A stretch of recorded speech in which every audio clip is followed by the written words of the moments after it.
B'investiment ta' ftit aktar minn 45,000 euro, il-Kunsill Lokali tal-Ħamrun implementa proġett ta' manutenzjoni u tisbieħ fi triq San Giuseppe u triq nazzjonali u l-madwar. Il-fondi nkisbu permezz tal-iskema finanzjarja għal manutenzjoni u sosten ta' proġetti infrastrutturali maġġuri li tinħareġ mid-diviżjoni tal-Gvern Lokali.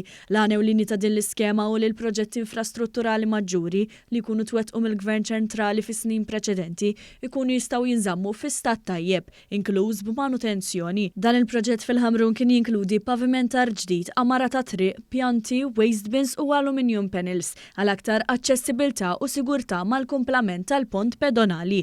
Is-Sindku tal-Ħamrun Kristjan Sammut qal il-proġett mhux biss għamel manutenzjoni taż-żona, iżda din issa saret aktar aċċessibbli.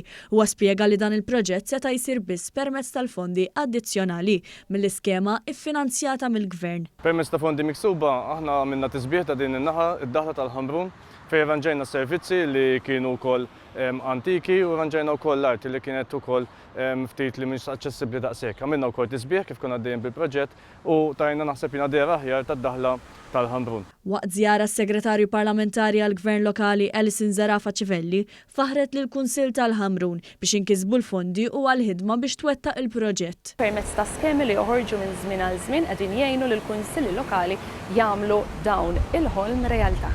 Minnaħa tagħha d-direttura l-implementazzjoni tal-istrateġija u l-politika fiħdan id-diviżjoni tal-Gvern Lokali Marisa Piżani qalet li dan il-finanzjament ikkontribwixxa għat-titjib fl-infrastruttura u l-benessere in ġenerali tar-residenti tal-Ħamrun. Preżenti għal din iż-żjara kien hemm ukoll il-kunsillieri tal-Kunsill Lokali tal-Ħamrun.